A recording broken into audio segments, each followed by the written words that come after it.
And we are live. Welcome, folks, to episode 3673 of the Survival Podcast. Today is Monday, May the 19th, 2025, and today's episode title is Our Top 5 Economic Challenges. Now, if I would have given it a title that really explained it fully, it would have been way too long. We're going to talk about exactly what we just said, our top 5 economic challenges to really recovering the United States economy. Like all this talk that Trump has about reshoring manufacturing and using tariffs to leverage better trade deals, how to handle inflation, how to deal with the monetary supply, all these things. Like, here's what's actually wrong, okay? And then what are the problems at two different levels we're going to look at? What are the problems from a federal management level? I think a lot of people don't realize how many things in your life are screwed up because of your state, small s, rather than the state, big S. In other words, you live in Alabama, it's an Alabama problem or a Birmingham problem. It's not necessarily a Washington, D.C. problem. Both contribute. But one thing we do have to be honest about is if the federal government's making a problem, and the federal government does something to mitigate that problem, probably not solve it, mitigate it, okay, that takes place across all 50 states. But if the state of Alabama or the state of Georgia or the state of California or Washington or Oregon, Illinois is doing something to cause a problem and the Fed makes a change, unless there's some sort of mandate that's enforceable with it, it doesn't change that problem, does it? Yeah. So we're going to look at the problems from the federal and the state level. And then we're going to look at solutions, like what could be done from a central management standpoint, just 3 bullets on each one of those that would combine federal and state solutions. And then since, well, that's probably not going to happen, or even if it does, it won't be sufficient, or there'll be some other aggravating thing that prevents it from actually doing what you need it to do. What can you do? And that's the real issue that we're covering today. I started this show out, and I started researching and developing a list of the top 10 economic problems that the country has. And when I realized if we're going to actually not just bitch about it at the surface level and actually dig into it, that's not going to work. So there might be a second episode of the show in like a series. But as of right now, it is standalone, because I think if we can get our head around these 5 and what we can do about them, then we're in pretty good shape for the other 5. But we might do that just for educational and entertainment purposes, because I know you guys do like a lot of the gloom and the doom. So we'll be bringing both the gloom and the doom and the hope and the inspiration and the motivation today, I hope. With that, before we do, let's go ahead and hear from our sponsors of the day. Sponsor of the day, number 1 today, is Start9 Private Servers. You have a choice right now, basically. You can have sovereignty over your data, sovereignty over access to your data, sovereignty over your communications with other people, and sovereignty of your money through things like Bitcoin by running your own node, or you can let other people do it for you. And you can trust that those other people will do it with your best interest in mind, and they probably won't. But all that goes away once you get a little box from a company called Start9 and configure it to do all of those things. There's a little bit of a learning curve, but it's not that big of a deal. You will be able to figure it out. I will simply ask you this. Can you install apps on a phone and configure and use the apps that you install on your phone? If you can do that, you can figure out everything with Start9. I would say the hardest thing to do with Start9 of all the things you can do is to run a Lightning node. And I'll preface that with, but you may not need to. You might want to, but you may not need to. But the issues with doing that are nothing to do with Start9. They're about understanding Lightning and know how to balance liquidity. All the other stuff is really easy to do, and actually a bigger reason to get a Start9 box than running a Lightning node, because there's a lot of other options for handling that need. But check them out today, and remember, you can get 9% off everything at Start9 if you're an MSB member, and then you get like another 5% off if you happen to use Fold and a Fold gift card to make your purchases there. That's a pretty good way to stack discounts. Next up today, JM Bullion. I am going to mention Bitcoin today.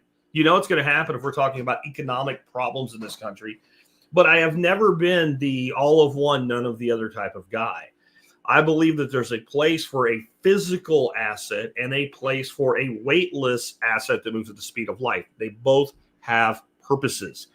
I put most of my surplus capital into Bitcoin, but I have not liquidated all of the capital that I've stacked into silver and gold, and you shouldn't either. And if you're not done with your stacking of silver and gold yet, and few of us are, you should be using the best provider you can find, especially if you're buying online. I get if you're buying from some local coin shop or something, but if you're buying online, then you should buy from a trusted provider who provides the best service and the lowest cost possible, because all silver and gold is the same, which is the whole point. So you should use JM Bullion because, one, I can talk to the president anytime I need to. Two, because they have great pricing, better than like Monex, Apex, and Lear Capital. Three, because everything ships free. And four, because if you're an MSB member, they give you a discount. The real question you should be asking, if you're buying silver and gold from anybody but JM Bullion, why are you doing that instead of buying from the company that sponsored the show that you listen to for more than a decade? All right, now let's kind of dig on into this. I want to kind of start off with why these 5 challenges that I'm going to bring to you right now matter. And to give you like the short thing, I'll just give you the top line items we're going to talk about today. Number 1, national debt and deficit spending. Number 2, inflation and monetary instability. Number 3, deindustrialization and supply chain weakness. Number 4, labor market imbalances. And number 5, the housing affordability crisis, which is particularly both legitimately and mentally affecting millennials, younger millennials, and even some of the older Gen Zs at this point.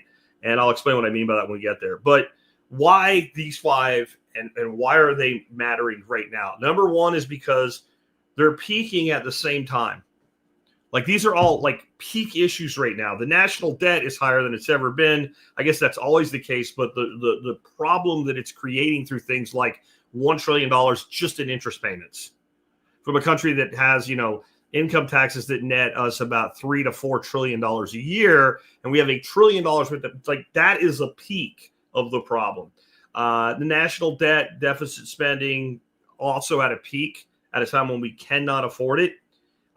Inflation is actually quite moderated now, but its effects over time, because they're cumulative, have been just absolutely destructionist toward everything we're trying to achieve. And again, inflation, deindustrialization, the labor market, all of this stuff it's hitting its highest pain point, its highest pressure point. It's hitting its inflection. They're all hitting their inflection point kind of at the same time. Next, each weakens the average person's financial position. So if you are a super, super, super rich person, this stuff doesn't really mean that much to you. I mean, you know what I'm talking about when I say super rich, I'm talking to somebody that measures their riches in how many tens of millions of dollars they have and above. So if you're worth $20, $30 million, you probably don't really care about this very much right now.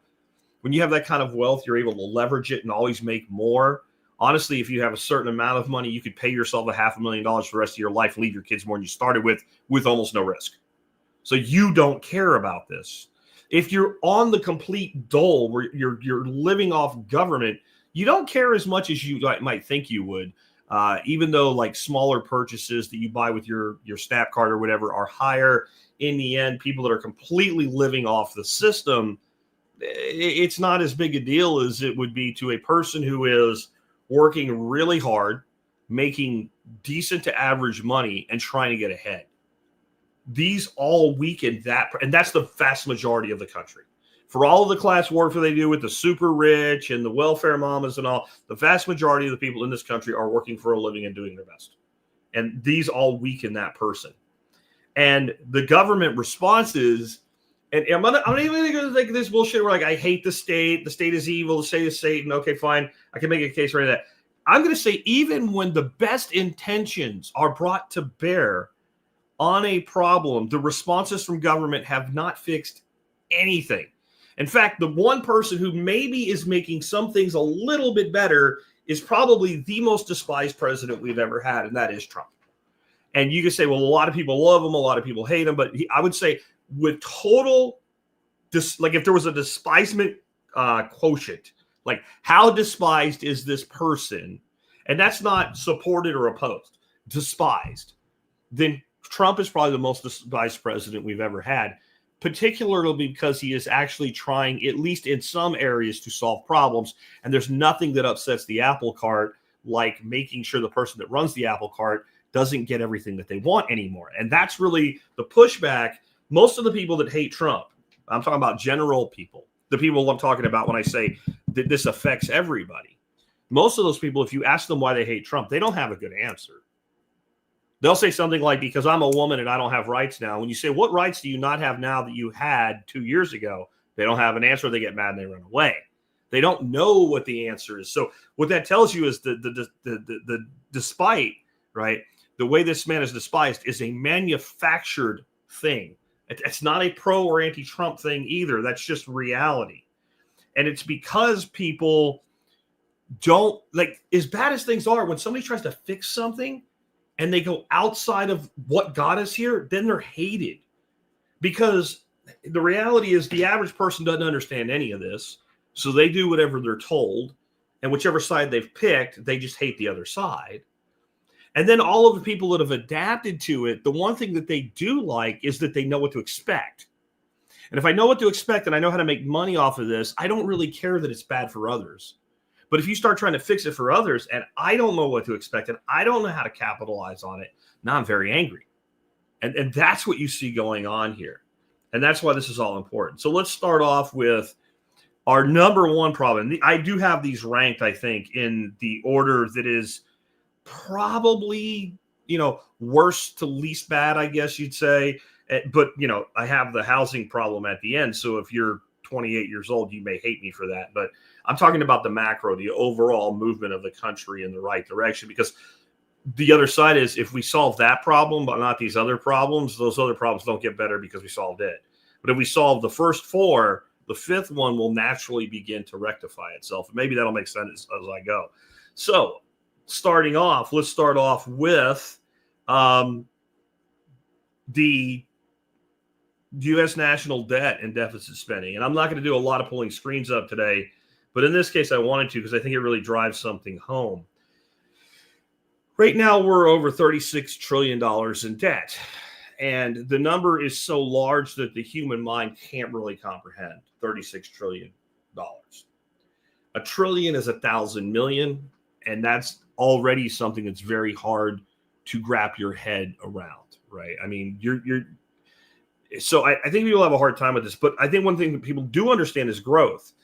And I don't know if you've ever been to the debtclock.org before, but at the top, there's a thing called time machine, and you can go forward and backward. Let's go backward in time. It just so happens that 2008 is an anchor point for the time machine.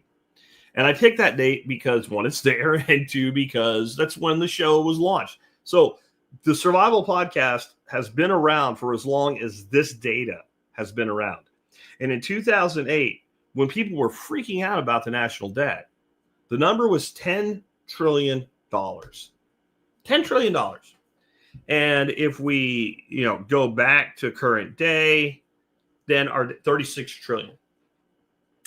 So the debt has grown by more than $26 trillion since the Survival Podcast became a thing. Now, when you say that, what people want to say is, but Trump grew it more than, or Obama grew it more than Bush, and Bush did it 2008, and he screwed it. Look, it doesn't matter who did it. It doesn't matter.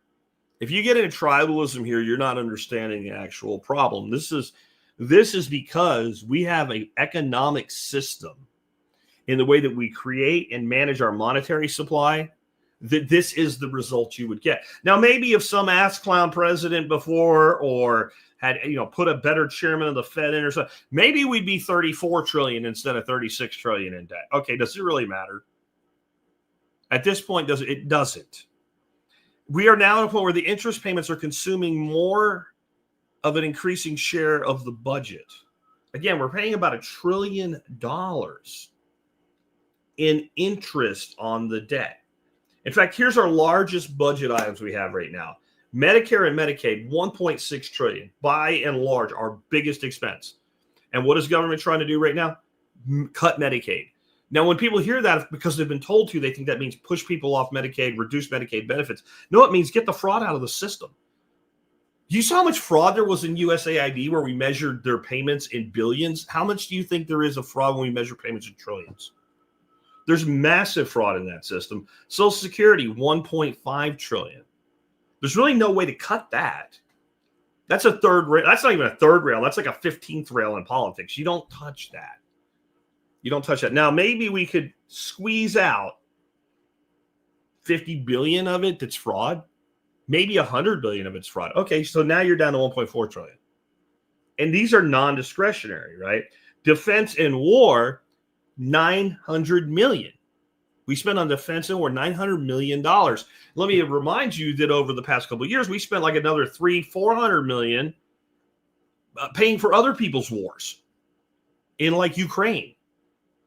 Now, interest on the debt with those in mind, Medicare 1.6 trillion, Social Security 1.5, defense 900 million, and call it 1 trillion because that's the big, beautiful bill that will eventually pass. Interest on the debt, 1 trillion. Like that right there is $5 trillion in spending. That's more than we take in. It's more than we're going to take in. You see why it's a problem? Because deficit spending is now routine. And how do they always... Did I say 1,000 million? I didn't mean to when I said how much a trillion was. See, that even messes with my head. 229 mixes 1,000 billion. Yeah, it's 1,000 billion. A billion's 1,000 million, and a trillion's 1,000 billion. I mean, really let it sink in how ridiculous these numbers are. They don't even make sense anymore. So that's all a problem from the federal level. But what is the problem with this at the state and localized level from an institutional standpoint, a government standpoint? Well, first of all, many state budgets are overly dependent on the federal aid in the first place. So if you cut the federal aid and you don't adjust the problem down at the state level, either the state runs a deficit or the state goes into bankruptcy or the state completely unravels and everybody in the state freaks out and blames the federal government for what the state failed to do right and what the state failed to prepare for. Makes fixing it difficult. Public pension liabilities strain local finances hugely. The biggest problem local governments have with their funding tends not to be keeping the lights on or keeping the existing workers working. There's been so much of an effective lobbying by government level unions over the years, and so much of a concept of like the bureaucrat always wants to pay the other bureaucrat better because bureaucrats like to pay bureaucrats, that the retirement that some of these localized government entities like police and fire departments and teachers and just city and state and county workers have are excessive. Now, I know if you work for, you're like, bullshit, that's my money. They promised it to me. I get that. I'm telling you, the promises should never have been made to the level that they're made because the money's not there. You can say you're underpaid, but if your employer goes bankrupt by paying you what you think you're worth, you'd be better off not being paid what you're worth. Right? I'll find a better employer. I suggest that you do that then if you work for a state or a city or a county that's doing this. Because eventually this all has to break. It cannot keep going. And then local government will issue bonds for non-essential projects. Sometimes they just issue them. Sometimes they put them up for a vote. But when they put them up for a vote, the debate about the vote is never logical. We need this thing. It costs this much money, so we're willing to do a bond so that we can pay this much later to have this thing now. Does this make sense? No, it's, oh, that's welfare for the rich, or it's, we need it. And none of those are logical arguments. So this is all done with an emotional appeal. Now, what are the solutions? If we look at what federal and state governments can do combined, we come up with solutions like this. One would be implement a balanced budget requirement for federal and state levels. I don't know if people, when they say they support that, understand what that means. That means 3 years, 2 to 3 years of recession right out of the gate. And you have to stand through it to reap the benefit. If you do it for like a year and then you call all action free and you give up and you go back to what you were doing and start spending at a deficit again, it will make it all worse because the damage is done without the correction coming. So this has to be like a commitment. We're actually going to do this. And it requires either immense spending cuts or immense tax increases, or it requires increasing tax revenue without increasing tax rates by overall growth of the economy. Now, is that possible? Yeah. Do you think they're going to do it? Anybody that thinks they're going to do it, say, I think they'll do it. Put it in the, I bet nobody puts that in there. Then we would also need to audit and sunset ineffective programs against all tiers of government. If you said that to somebody back about February 15th this year, they're like, yeah, we're going to do it too. Look at Doge. Look at Elon. Look at Elon and his Adderall-fueled autistics. Go. They're sleeping there. They're working for free. They're finding all, and they found all the waste. And everybody goes, oh, God, look at how bad the waste is. The waste that they found cumulatively is about 1% of the federal budget. Anybody other than a lunatic looks at it and goes, yeah, that's waste. The left has gone nuts about it. Nobody in the general population gives a shit because the left goes nuts about everything. But, you know, nobody's actually cut anything. Doge has not really cut anything. Maybe some administrative pulls here and there a little bit, but it's nothing meaningful. All the stuff that your congressman and senator got on TV and said, it's unbelievable what Doge just found. Elon's done good. This is ridiculous. When they were asked to vote to actually cut that shit, they didn't do it. So that's the solution, but do you think they're going to do it? No one has said they think they're going to do it yet. And then you could shift focus to productive infrastructure that generates long-term economic returns. So what I mean by that is we need to be building the things that make business possible in this country. Some of that is physical infrastructure like roads and bridges. Other things would be rural internet to high speed, though that's not the holdback it used to be, really. We have still a lot of money being wasted on supposedly doing it, but, you know, hooking up Martha at the end of the 57th dirt road at the end of a road without a name in Kansas isn't really going to change the economy. If you actually wanted to make sure that everybody could be hooked up to rural internet, you just make it a hell of a lot. Like, you'd have these rural internet programs would just basically subsidize something like Starlink. That'll enrich Elon. Yeah, but it would work. But they don't care about it working. They care about grifting money. But that would be another thing. If we have good internet everywhere, and I know places that are in the middle of Jabip that there's good internet, so there's no excuse for it not to be there anyway. That would help some. But when I say productive infrastructure, it's everything, including regulatory environments that we'll get to later. It should be damn easy to start a business in this country. And I don't mean your local, your small business like mine, your solopreneur business. That's actually pretty easy to do. I mean, if you want to get a building and start manufacturing something, that should be super easy to do, but it's not. And that has a huge impact on our economic returns, because the more business you have, the more employed people you have, the more people making good money, the more people spending money, the higher your tax base would be without raising anybody's taxes. It's very simple to understand. If all the taxes stay exactly the way they are, and I'd actually like to see them cut, and if you did what I'm about to say and cut them, you'd probably actually get even more taxes. But if the economy grew by 20% and the taxes stayed the same, tax revenues will go up by 20%. And actually more, because they tax things every time they move one way or another. So you could have a 20% growth in the economy and about a 25 to 30% growth in tax receipts without raising anybody's taxes. Conversely, if you actually cut taxes and you do all this shit, you could explode the economy. You could, double it in 5 years or more, or 5 years or less. I'm sorry, but they're not going to do it. So what can we do?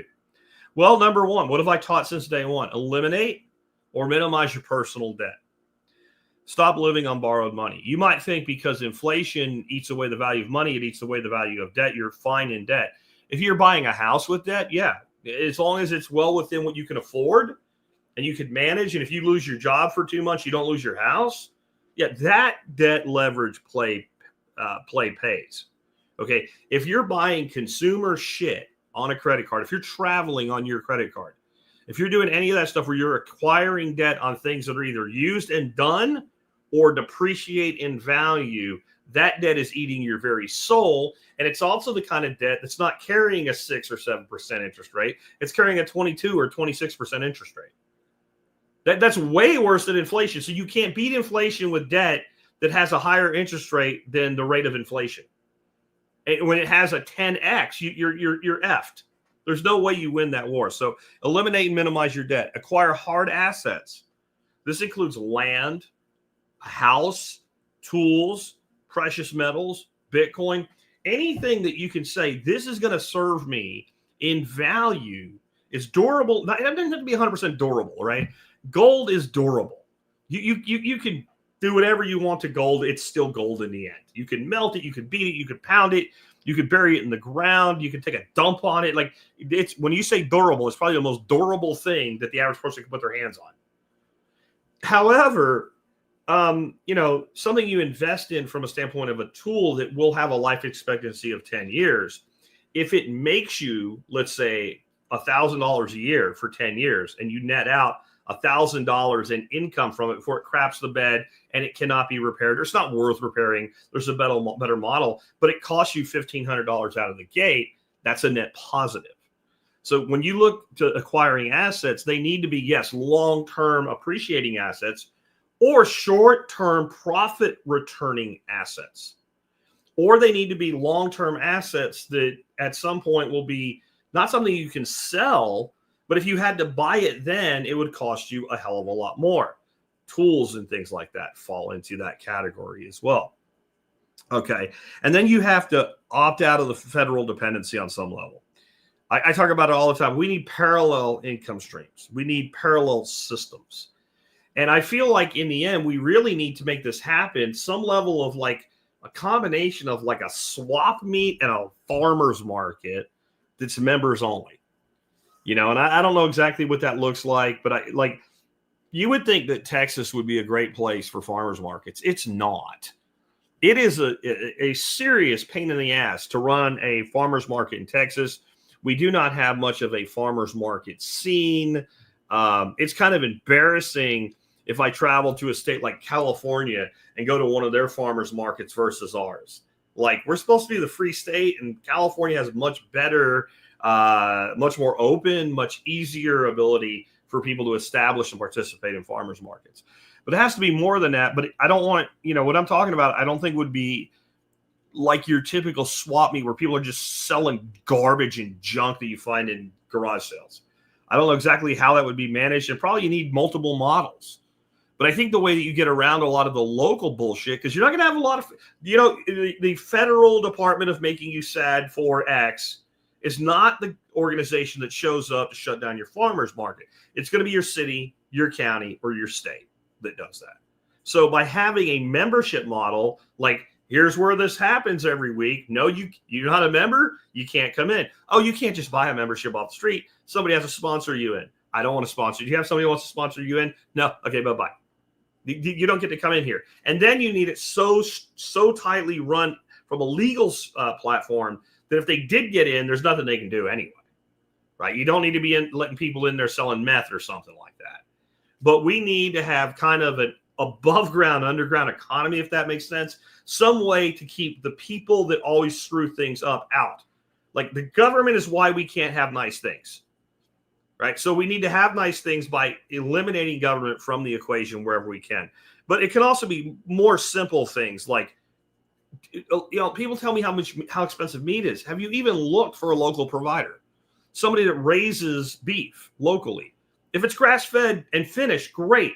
If they grass feed and they CAFO finish for 6 weeks, it's still better than what's in the grocery store for your local economy and for you and for your economy. Keep the money so we should all have this mindset right now. Okay. And this is not to the point of being stupid with, I only buy American, even if I pay 5 times as much. All right. That's dumb. But the choice should be like, can I buy it from someone that I know? At the next level, no. Okay, can I buy it from someone who lives where I do, like in your city, your town, your county? No. Can I buy it from my state? No. Can I buy it from my country? No. Okay, then I'll buy it from outside the country. It's a basic counterbalance to economic entropy. One of the things Orange Man's trying to correct is that we have so much economic entropy and that U.S. dollars leave this country never to return. And really, all of his trade policy can be summed up as trying to bring America's dollars back to America. We put our energy into the creation of those dollars, and now other people are using our economic energy. It really is that simple, but the solution is not simple at all. Let's move on to inflation and monetary instability. So the debt is one problem. What about the inflation rate and the instability of our money across time? federal policy struggles to balance inflation control and economic growth. In other words, we have taken something that is a market-driven thing and handed it over to central planners to override the market. And what I mean by that is if you simply had a single monetary instrument, if the free market worked like this, people should use whatever they want as money. You'd end up with one currency. Or maybe you'd end up with two if we're still living in the world of gold and silver, where you'd have silver for smaller purchases because gold is so powerful and it's difficult to make really small pieces of either.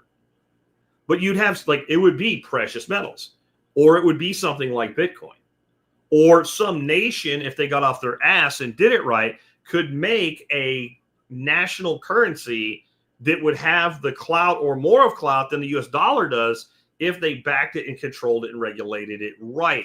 And the regulation would be let the market set the cost, let market discovery set the price. And the reason this is important, this is something very hard for people to understand. The market is what tells the companies what to build, who to hire, who to fire, what to develop, what to put research into. The market itself is the indicator. It is the only indicator that matters. In walks the Federal Reserve, which is just a form of monetary central planning. That's all that it is. And it says, we will make the dollar worth 2% less this year. And their attempt at doing that usually results in a dollar that's 4 to 6% less valuable. But everybody listens to them when they say it's 2%. Everybody designs to the 2% when it was actually a 6%. Right? It's like running a campaign and not doing internal polls and actually believing the polls on CNN. Except it's far worse because it affects far more people. And now you've got people sitting in a room trying to dictate to the market what the market is. And the market's like, no, we're not. And then everybody's confused and everything eventually goes to shit. But if we did not have this manipulation, it's not like everything would be sunshine and roses. But we would have instant value discovery of products and services. People would actually, in the end, end up paying what something is worth for. Sometimes that would be more, and sometimes that would be less. But what it would be is accurate. And right now it's not accurate because you have a central planner trying to, it's like the weatherman saying, the hurricane should land here because that's where I say it's going to land. It must follow my model because my model is more accurate than nature. That's what the Federal Reserve is. A weatherman trying to dictate when it rains, how much it rains, how fast the wind is. Like, instead of just trying to predict it and doing your best, trying to actually think you control it with your prediction. That's never going to work. That is absolutely never going to work. And they believe that it will. That's the bigger problem. Now, I want to say something about that, though, before I keep talking about the problem without acknowledging something. I think one of the best books you can read if you haven't yet, or get it on audio and listen to, is Laws of Life by Jack Spirko. No, I'm just kidding. One of the best books you could read if you haven't done so yet is the Fiat Standard by Saifuddin Anomus. I can't say his friggin' last Anomus, I think is his last name. He tells a story in it at the beginning of how much he hates fiat, but then he talks about this parable. And the parable is something along the lines of there's a farmer finds a wall, and it's between his property and his neighbor's property. And it doesn't seem to do anything. It doesn't seem to be useful in any way. There's no problem with animals crossing back and forth. In fact, it's kind of in the way. And he wants to tear it down. And he asks the neighbor about it. And the neighbor says, yeah, I don't know what it does either. And he says, well, then I want to tear it down. And the neighbor says, no. Until you can tell me why it's there in the first place, I'm not going to let you tear it down. And so the fiat system as it is, as bad as it is, it existed to solve a problem. And this is an example of you can have the best of intentions, even if you don't, but you can try to at least have some good intentions and completely screw it up. Because the fiat system was designed to solve this fundamental problem. Remember, we didn't immediately go from gold to fiat overnight. There was a transitional period in between. And the problem was really they couldn't move gold and silver without a trusted third party across long distances and large volumes. It was all a ledger of account. You had to trust somebody to do it. And it made moving things like somebody buying 1,000 metric tons of grain or a ship or a fleet of airplanes from another country, difficult to say the least. But when they came up with the initial fiat standard, which was still tethered to precious metals, and telecommunicate the era came, it could be done very, very swiftly. And then all the other malevolent things that compounded on that, to at least some degree, were responses to the problems the first idea created. It's no different. You go to a doctor and the doctor says, I think you should take drug A. As bad as the pharmaceutical companies are, their marketing is and everything, I believe 99% of the time, that doctor really believes he made a good prescription. But then you start to have problems. So instead of saying, let's stop doing that, well, now take B to counter A. And you do that, and it counters the problem somewhat, but it creates a new problem. So now you're taking drug C. And the next thing you know, you're on 5 drugs, and it all started for one problem. And some of the problems you're taking drugs for now, you think are problems, but they're actually caused by this chain event of pharmaceuticals. That's the fiat system. That's the way that it is now. And so we need to understand that it's not evil just in of itself. It's just a system that is innately flawed, and anything you do to fix it will over time make it worse. Then you have national currency devaluation through money printing. You might think that's the same as inflation, and it is, but inflation is the result. Money printing is the cause. Now, so the solution there is stop printing money, but do you think they're ever going to stop printing money? No. Okay. And then the other problem we have, because they are so sure of themselves and they're sending these signals to all the companies, and they're hiring, their research, their development, their marketing, their hiring practices, and what have you. They say inflation is 2.1% right now. And then it's by the end of the year that they come back. Yeah, actually, it was 3.1. Oops, sorry. And not 3.1 for the whole year, 3.1. That quarter we told you about three quarters ago, yeah, we were wrong by like 3/4 of a point. 3/4 of a point is a big difference. So they have this lag in the data, and then they have this cocksure assurance that they're right about the data before the lag it has enough time to come out and correct. How many times have jobs reports came out? They created an additional 350 million jobs. And then 3 weeks later, in fine print, it was actually 290 million jobs or whatever it was. This shit happens all the time. And it is this improper signal. And the improper signal is propagated by central planning of a market that cannot be central planned ever. It can't happen. At the state and local level, we have local utility and service, right? That's the wrong one, isn't it? No, that's right. Okay. We have a lot of cost increases at the local level, and that's due to inflation, and it's impacting a lot of fixed income households. So one way to look at that is, in any state, a shitload of people in that state work for their state government. And they have a fairly fixed income rate in of themselves, even though they might get, 2% annual raise or something like that. In the end, a lot of these local entities now and state entities are not doing it. Like they're locking rates or skipping a year of that or fighting the unions, depending on where you're at. But then you also have a tremendous number of people in that state that are on true fixed incomes, retirees, people on welfare, et cetera, and they all have a fixed income rate, and yet the expense keeps climbing. So this puts further stress, and the only solution the bureaucrat sees is give these people a raise, whether they work or not, give them more money, which then draws more against problem one, which is debt, both at the state and the federal level. Public employee contracts often do include automatic inflation raises, right? So all of a sudden you have people who have not gotten any better at their jobs, haven't gotten any more efficient at their jobs. All they were is at their jobs being paid, and they get paid more just because they're there. Now, if you are a city or state employee and you work really hard and you do your best, you might be getting pissed at me right now. But if you would, take off your emotional bullshit coat for a second and look around at the people that you work with, you'd realize exactly what I'm saying is true. It doesn't matter if you're, the maybe 5% of government employees that really do your best and really do work hard. Most of the people around you don't. And they don't. And the longer they're there, the less hard they work and the less output they tend to have, because the more they have of tenure and the more they have a guarantee and the more they have that if there is layoffs, it's not them. And maybe I'll have to go back to actually doing my job someday, but right now I have 3 lackeys underneath me to let do it while I drink coffee and wipe my ass all day long. Which this all just compounds again back into issue number 1.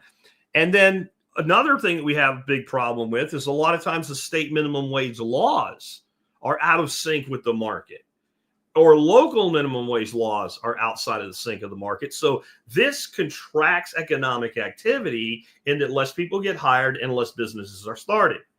Look at what's happened in California since all of the bullshit they pulled with minimum wage. You know, it's not just fast food workers making $15 an hour, whatever the hell stupid number it is in California now. Like, the places that are closing are high-end, very well-known brand name stores. And this is a combination of all these things, but it certainly has an impact when you tell somebody, you know, you have to pay somebody a minimum $18 an hour to do what? Clean toilets and sweep the floor? To sit on their ass for half the day when no one's in the store waiting for somebody to finally come in, dumb enough to buy a $300 pair of jeans that actually cost $5 to make? Like, I have to pay somebody that much money to do that? And that just caps growth, because what it also does is it delays entry into the workforce. When I was a kid, my first job, I think minimum wage was, I want to say $3.35 an hour. I think my first job I had that was like a W-2 job was like $4. And I would have took it for $3.35. I would have took it for $2.50. I would have tried to get more, but I would have took whatever I could get, because I knew that I was young and broke, and had when I would go to talk to somebody about a job, they'd say, "Well, what experience do you have?" "Oh no, I mow my grandma's lawn and take care of her garden, and I show up on time." Like, I don't have any, like, honest to God, this is my first job. I don't have any experience. Well, how do you get experience? You take a job. That's how you get experience. There should be, honest to God, there should be no minimum wage. And that might sound crazy to you, but I can prove it right now. I can prove it to you right now. If you remove service workers who get tips, who all make way more than minimum wage, by the way, if you remove that and you figure out how many full-time people in the United States are paid minimum wage, the answer is 0.75%. 0.75%. So if raising the minimum wage guarantees people to get paid better, why are less than 1% of people already paid minimum wage? Why is Chick-fil-A down the road here hiring people off the street with no experience and paying them $16 an hour? Why are those people at 3 months either fired or making $18 an hour? Because it's what the market demands. The whole thing that a minimum wage does is, again, it's another market disruption. People should be able to work for whatever they want to work for, and people should be able to pay whatever they want to pay, and then let the market work. But what we've done is we created this bullshit dynamic. We created these laws that say this person must be paid more money, even if they're not better at something. And what we've done with DEI, and I'm sorry I'm going to piss you guys off, but women in the workplace initiatives, which is just another form of DEI. If a woman is worth as much as a man as an employer, I will pay her as much as the man that she's working next to. The 2 highest paid employees I ever had in my life were both women. I didn't do it because somebody told me to pay them better. They were both extremely qualified and very good, and that's how much I had to pay to get them to come work for me. And I won't say exactly how much, but both of them were over $200,000 a year. They didn't need a program to earn that kind of money. We have so many people who their jobs are not even necessary, making over 6 figures now. It's ridiculous. And yet the economy sucks, according to people. And the reason it sucks is because the money is not connected to actual value. It's just not. And the market has no say in the value of money at this point. It's so skewed, again, by central planning. What can we do about it? Well, promote local production and sourcing to reduce price volatility. So government policies that incentivize local economies, that's a great idea. That's what I would do. if I had any control over anything, but I don't, and they're not going to do it. They actually love globalism. Globalism is their favorite thing in the world.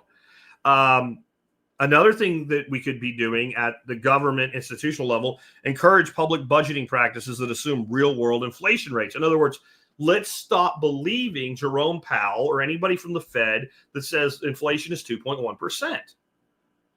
At minimum, we should take whatever the Fed says inflation is, multiply it by 1.5. That's before you even do a sanity check on it. But we should be using a real world metric feedback of actual inflation in our economic models. But we're not. They're not gonna. But if we did, maybe we would have better central planning if we would at least do that. And then we should have programs that support personal savings incentives and real asset ownership. So this is an example of the government trying to help and fucking everything up. The entire concept of an FHA loan that goes all the way back to Franklin Roosevelt. Think about the fact that today you can save up 3% of the value of a home. That means a $200,000 home, $6,000. You can't get a home for $200,000, Jack. That's not even a thing anymore. The cheapest home where I live is you're a bullshitting liar unless you live in downtown San Francisco and then move. Okay? I'll get to that when we get to the last one today. But for a $200,000 house, which, yes, you can find, you can walk into a lending institution, you have decent credit, right? And a job and income and a reasonable ability to service the debt, which is all reasonable, with $6,000. And then you need about another $4,000 to cover most of your closing. And so 10 grand, you can buy a $200,000 house and pay 30 years on it with an interest rate of like 6 to 7% right now. And a lot of you think that's terrible because you remember 3% interest rates and you don't realize how out of whack that was. So all of that's good and all of that encourages real home ownership. But what did the government eventually decide? Well, this program that incentivizes real asset ownership, it's not inclusive enough. We need to include people that can't afford it. We need to include people based on their racial characteristics, especially if they can't afford it and they're a race other than white. And so they opened up the lending ridiculously under Bush II. And we ended up with then a crisis. And then the solution to the crisis was what? Government intervention and suppressing interest rates to 3%. And this is something I want you to take away from this. Do you know what I did when they suppressed interest rates? I refinanced or I bought property. So even though it was a bad move for them to do, I capitalized on it. You should not do something just because what they did was dumb if what you do is good for you. But this then accelerated the underlying value of houses because people don't buy houses based on a price anymore. They buy houses based on a payment. So when you suppress the payment, they went apeshit with the price of the property. I can get more for my property. And again, when I sold property during this time, I also sold it for more than I would have otherwise because I'm not dumb. I'm going to deal with the situation on the ground. But my point is they're not going to make it work. Wherever they do this, like what is another asset they've done this to? College education that is priceless, right? And a college education is worth less today than it's ever been worth in history, and it costs 5 times as much. That can't work in a market-based economy. That would never happen in a market-based economy.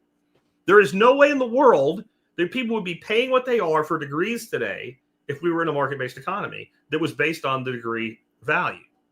What can you do, though? Get out of fiat savings, at least in any long-term savings.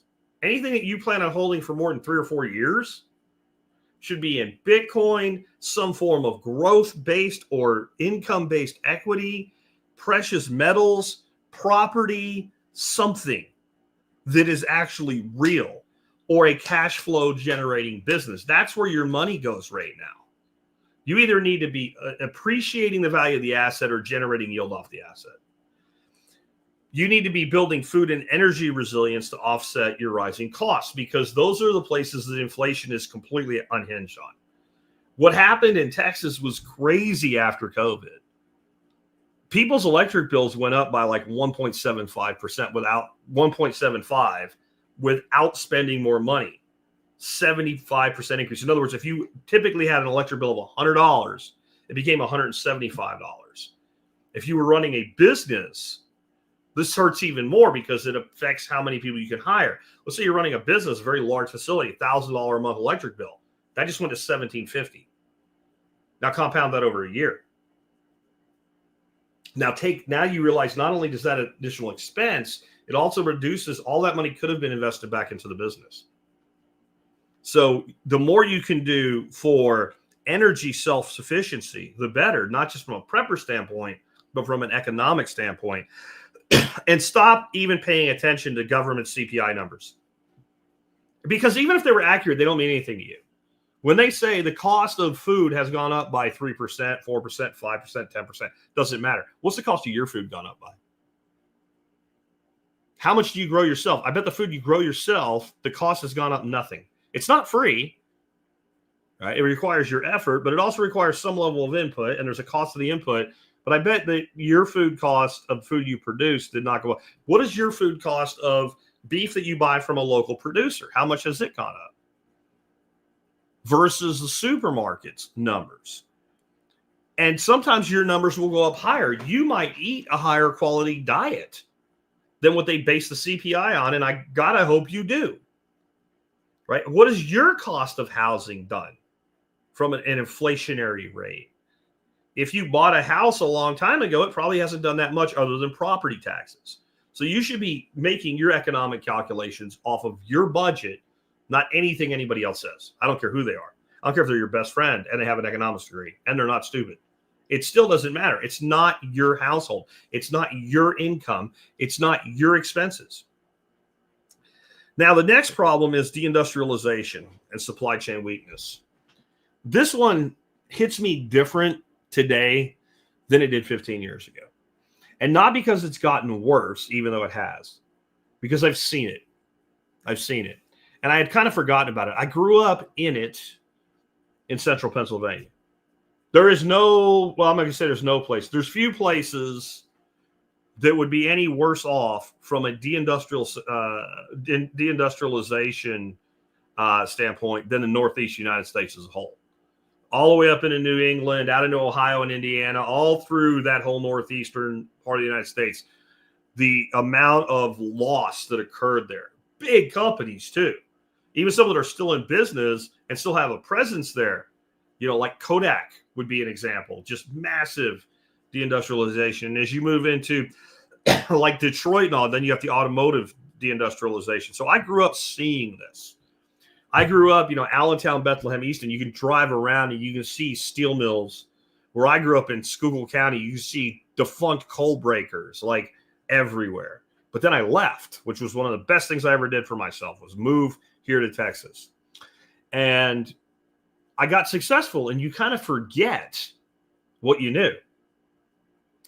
And then after I started doing this podcast, and my business travel went from, you know, flying from city A to city B, only going to the nice parts of that city, negotiating contracts and deals, staying at a nice hotel, eating at a nice restaurant, flying home, and taking my wife out to a nice restaurant. My travel changed. And my travel became much more recreational or business oriented, depending on what I was doing. But I did a lot more driving through small towns. And as I drove across this country, I came across town after town after town after town. And I guess in my head, because what I saw as a kid was when I was a kid, well, that was where I grew up, that happened. And I'm sure it happened other places, but the sheer desolation of this country in small towns everywhere is really sad. And the problems on the federal level is national offshoring. It hollowed out our manufacturing capacity. Not only don't we build things here, but without massive reinvestment, we can't. You say we should buy stuff made in America. Where is it? How many things can I not get made in America today? And people fall back on this bullshit about, well, people don't want those jobs. Bullshit. Plenty of people want plenty of jobs. There's plenty of opportunity for people to do the work. And a lot of the work is not that hard. When I say manufacturing capacity, I'm not talking about a workforce. I'm talking about a place to make the thing and the ability to package and ship the thing and do so without a freaking wall of freaking regulations this high, because what you do might disturb the habitat of the striped-tailed foofy flu that lives 1,000 miles away from you, and all the other crap that comes with it. So not only did we offshore all this manufacturing and all this service as well, we actually destroyed our ability to do it ourselves. We don't have the infrastructure, we don't have the facilities, and we don't have the regulatory environment. See, it's really easy to get a regulation passed that makes it hard to manufacture something when you're not manufacturing it here already because you don't care. And so you can virtue signal that, hey, because of this, there's going to be more striped-tailed foofy flus around and climate change will be less. But it doesn't mean it's real. And if it's the same amount of whatever you're calling pollution happening, but the pollution is happening over here, and you're talking about a global environmental issue, it doesn't really matter. Like, we offshored the pollution in the name of reducing pollution. It's just dumb. It's like when we ship our garbage to another country, they dump it in the ocean, and we say that makes our place more clean. It's the same nonsense. It's a pattern that repeats over and over. But yes, this country has just been gutted. Places I've seen in Arkansas, Louisiana, and when you drive through these towns, you're like, there used to be something here. You know, and then you realize, like, it's only 15, 20, someplace, 25, 30 years that this place was a thriving place with blue-collar people, and it's gone. There's no reason it can't be again, but our current path, it won't be. We also depend on adversarial nations for critical things, China being the most obvious. But see, China has a stigma to it now, either pro or anti, depending on who you are. So let's just not even worry about the name of the country. Just ask yourself this question. If you have a nation that you see at least as an economic adversary, a potential military adversary, and probably your biggest military adversary, or at least top 5, should you rely on them to produce critical electronic components that you use for your defenses? Probably not. Should you rely on them to produce critical raw materials like steel and copper and aluminum that you use to build the things for your defense? Probably not. Should you rely on them to provide you the raw materials necessary to manufacture life-saving medications and antibiotics, especially if you might go to war and have higher need of them with that country that produce? See, all of these things, unless you are a complete sociopath, you say, no, you shouldn't do that. But it's exactly what we've done. So not only do we have less ability to produce for ourselves, we're actually reliant upon nations who do not like us for things that we critically require in our country to function, to save lives, and to defend ourselves. And then we have no national strategy for strategic industries. In fact, that's another thing that Orange Man is actually doing something about. I'm not saying it's perfect, but the man at least has a strategy. And yes, he has this madman way that he comes at things and makes people off balance. That's all negotiation. When you look at the core, there's actually a strategy there. Is it a perfect strategy? No. Is it a good strategy? In some cases, I think it's very good. Some cases, I think it's excellent. And some cases, I think it's retarded. But at least there is a strategy. Who's had a strategy up till now? Don't you think that's part of why they're so pissed off? Because you know what upsets people? You've probably been through this at some level of your life. You're working in a place, especially if it's like in the military or government agency or something like that. And there's a lot of fucking off going on. Right? And maybe you even don't like some of the fucking off that's going on, but you like the fucking off that you're doing and getting away with. And they promote somebody to department head, or like, a new platoon sergeant comes in, depends on what agency you're in, even if it's just an office, and they hire somebody, but they don't hire from inside. They hire somebody from outside, and they come in and they say, wow, there's a lot of fucking off going around here. We're going to tighten this up. Doesn't everybody lose their shit? Even if they're like, yes, sir, yes, sir, yes, sir. Behind the scenes, they're all pissed. They're all losing their shit. They all want it. They don't want it. They'd rather it stay the way that it is, even if they weren't happy with it. That's what's going on at the macro right now. Even the people that know this is wrong have adapted to it. They don't want it to change because then they'll have to readapt. You need to readapt now because it's going to change. There's no way to hold this the way that it is. But there's no national strategy. At the state level, state taxes and red tape deter industrial investment, just period. Like there are states right now that it's a lot easier to do things and it's still harder than it should be. Texas is an example. You know, Elon Musk recently said, if I had decided to build the Tesla Gigafactory in California, I wouldn't have broken ground yet. And it's been operational for a year and a half now in Texas. He's not exaggerating when he says that. He's a bullshitter. He exaggerates. He's not there. I guarantee you, if he tried to build the Gigafactory in California, he still would not have had the, where they take the shovel and the ribbon and it's a silver shovel and they break the dirt and everybody comes out and pretends that they're helping, but they're not. It's just a sandbox they put in. Like that wouldn't even have happened yet. But yet the state where it did happen, it's still too difficult to get things done. A lot of it's from federal regulation, but it's also local. And the problem with this is different states have different natural assets that companies want access to. Those natural assets include things like human resources. There's a lot of employers, they really do want to open their business in a place with a lot of good high-level college graduates that are technically astute. That's a natural resource. I know we don't think of ourselves as natural resources, but we're natural. We're biological organisms and they're native to the planet. So we're a natural resource and our education is part of who we are. But there's also places that have like really great waterways. There's places that have really great climates. Sometimes climate's really important for the work that you're doing. You might think you don't want to be in a hot place, but some facilities actually do better in a hot, dry climate than a cool, humid climate, for example.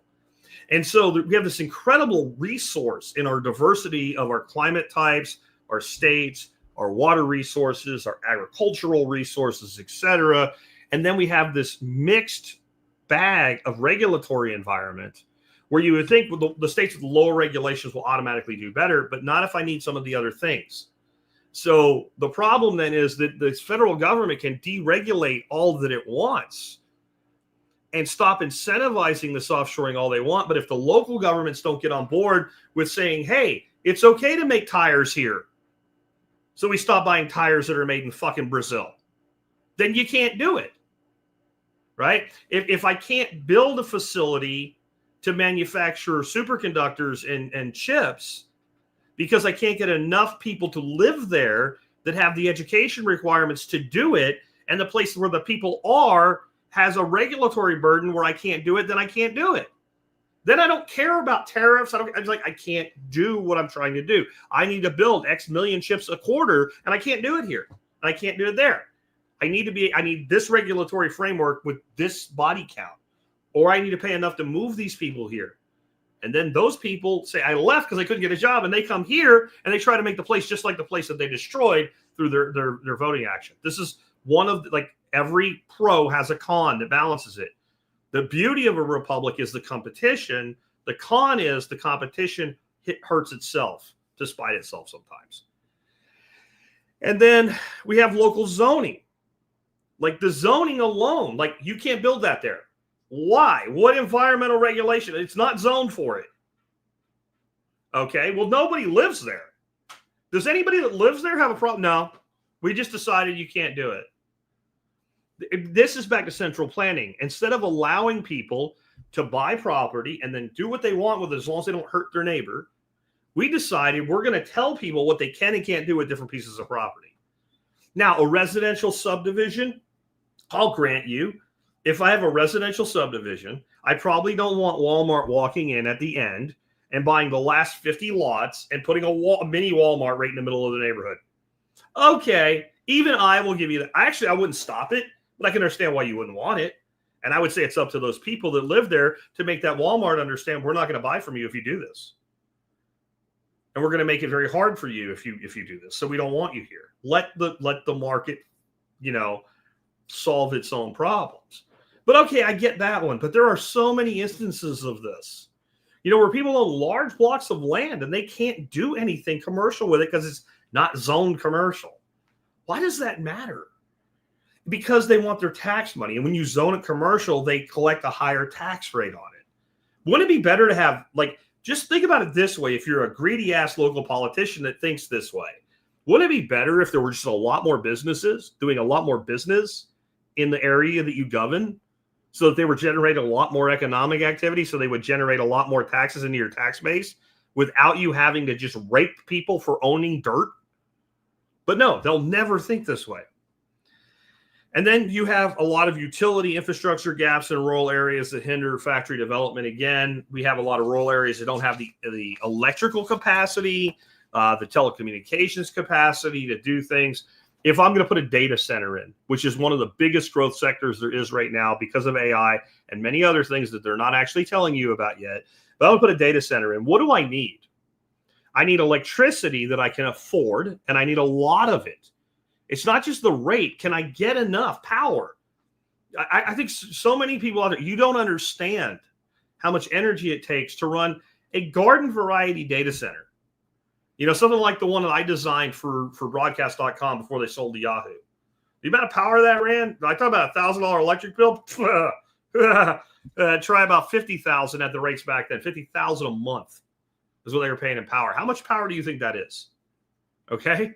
For a data center in 2000 or 1999. Yeah, it was 1999 I sold that data center. 1999, the estimated power draw on the bill, they said was $50,000 a month to run it. Now, what do you think one costs today? We have much higher end, faster, higher power draw equipment. So I need power, availability, and cost. But I also need you to let me do it and not tell me I can't build it. Then I need very technical people. Then I need people that can build it just from a standpoint of construct it in the first place. Like one of the reasons we got that job, there's probably 20 cable installers available in the state that were even capable of managing and installing that job. So we were already one of 20 right there. Like everybody else wasn't, two yucks in a truck weren't going to get that job. That wasn't doable. They couldn't finance it, let alone staff it. But once it's built, then I got to have people to come show up and work. I have to have people to sell and market. So I need a human resource there. And I need to be able to go on about my business long-term without being afraid that the place I built it is going to change the regulations and cost me more money or shut me out and put me out of business. There's a huge problem there. And again, it's a much bigger issue that it's happening at the state and local level because there's not one place to fix it. It has to be fixed in every place that it's a problem, and that's not going to happen. So what can we do about that? Well, you can do tax and regulatory relief for domestic manufacturing startups. Trump's trying to do that, but it doesn't matter if Nebraska doesn't do it too if you want business in Nebraska. Think of all the places where it would be great for new businesses to be built, from little concerns that would have like 25 people working to bigger ones with like 250 to 2,500 to huge ones like an Amazon warehouse employing a couple thousand people or more. But you can't do it. It's too expensive or it's just not doable. So I just don't see that happening at the state and local level. I think Trump's trying to do it at the federal, and that'll make the states that want it, that are willing to do carve-outs and exceptions, capable of attracting those businesses. And that's a good thing. One thing they could do is modernize their zoning to support like a mixed use environment. Why can't the average person have some sort of commercial operation out of their home if it's not causing problems for their neighbors? Like, I understand you don't want somebody to put an auto body shop with 20 people working on it in the middle of your neighborhood just for parking during business hours alone, plus where all the cars go. But there's a lot of businesses that are very capable of being commercial, advertised, and known that could be like, you have the front side of your house or the downstairs of a house, and it's a hair shop, a hair care shop, like someplace where you go get your hair cut. Like, you're going to have 2 or 3 people, 4 people maybe parking there at a time. If you have a big enough driveway, they're not even in the street. What's your problem? But that's very hard to do. And every little business spawns off other businesses because that person now has freedom to work for themselves. They have more money. They spend more money. That generates other businesses, but they're not working for larger employers. So there's a lot of ways we could modernize zoning, especially people that are like, they're zoned ag, but they can't do additional things. Joel Salatin wrote in one of his books, it is illegal for me to write and act as a writer on my farm because it's agricultural. Now, I don't think anybody really stops that, but that's just the level of absurdity that's there. Because it's zoned for one thing, I can't do another thing with it. It's ag, so it can't be commercial industrial at the same time. It doesn't make any sense. So I don't see them fixing that anytime soon. And I do think there's a real opportunity for especially the local governments and the state governments to start looking at developing something I would refer to, I guess, as a regional logistical hub, where they can actually start building business percolators, start actually creating environments that, or maybe even economic free zones. Like if you, like, here's how much we want to develop into this industrial park. And if you'll buy land here, then there'll be no taxes on the land for 15 years. Maybe there's state income tax. Maybe we don't charge any state corporate income tax for the first 5 years of your operation. Who knows? Or your first 5 profitable years, because often that manufacturing facilities isn't going to pay anything in income tax the first 2, 3, 4, 5 years before they make a profit. So they could say, until you make your 5th year of profit, you don't pay any state income tax. This would attract people, right? And there's a lot of like federal, again, Trump's doing some of this stuff. Like Apple, repatriate your $80 billion from China, invest it here. We won't tax you to bring it back in. But what's Seattle going to do? What's Washington going to do? Right? Or wherever the hell they're at, I don't see it. So what can individuals do? Support and source from local makers, producers, and repair shops. Again, back to, can you buy it from someone you know or someone that lives where you do? That's a very simple, easy step. And I'm not saying you're going to. What I'm saying is, why don't you at least ask the question first? Can I get this from a local producer? If the answer is no, fine. But how many things do we buy willy-nilly without even asking? Sometimes you go into grocery stores, even they'll have like grown locally. At least shop there first. At least, and if it's more expensive, but how much more? If let's say you don't grow your own tomatoes and it's a box of cherry tomatoes, and the cherry tomatoes that are just from California's greenhouses, I don't know, they're $2.99 for a little box of them. And the ones that are from Texas are $3.29. So they're 30 cents more. Is it going to change the temperature of the water in your pool? The expenditure won't, but if more people start doing it, again, economic entropy is a thing, meaning do dollars flow into or out of your country first, your state second, your county third, and your city fourth. But the most important one is the local one, the city level or the neighborhood level, or at least like the county level. That's the one you have the most control and impact over. And yes, you're going to buy things that come from outside your county. Why? Because they don't make everything you buy in your county. They don't grow coffee in Tarrant County, Texas. They're never going to. It don't make any sense. I accept that. My coffee, it comes from Sumatra or Colombia or Ethiopia or wherever, right? A lot of it comes from Nicole Sauce. A lot of it comes from Brian up in Scrambling Brian. Some of it comes from the Mai Tai Coffee Company, but none of it comes from the U.S. as it's grown here. But maybe, if you're not buying from one of our suppliers of our community, which is another form of non-entropy, is sticking within the TSP community. But even if you're going to stick to the home, maybe somebody roasts locally. Maybe you should find that person. Maybe you should buy your coffee from them or whatever you can. Learn trade skills. And we need to bring production back to the community level. There is no shortage of jobs for the skilled trade professional right now. You might have to move, but the more you do with what you have where you are, the less that will be the case. If you know how to actually do things right now, if you can work on cars, right, and not shade tree mechanic, you know how to change a starter motor. Like you actually know how to work on modern vehicles. You are not looking for a job unless you just decided you hate your boss and want a different one. Or you just want a raise and they won't give you enough and you're looking for one. It's not hard to find one. If you can weld, you can have a job right now. There's a lot of things that if you can do that, you can have a job, and pretty much anywhere in the world you can have a job, or anywhere in the country you can have a job. Now, you might need to move a county over. You might need to move closer to town for your commute. But you're not going to have to move across the country to get a job if you're a skilled professional in a trade right now. If there's people around you that need it, you can get a job doing it. Another thing is invest in tools and systems to let you produce more and consume less. So we talk about that all the time, so I'll leave it there. But the more you can produce for yourself, the less you're dependent on systems. Therefore, the less you're monetarily dependent on them as well. Labor market imbalances. What does this mean? There's just a huge national mismatch between job openings and worker skill sets. And it folds right into the last one, right? We have lots of opportunities for welders. We don't have that many good welders. We have lots of opportunities for mechanics. We don't have that many good mechanics.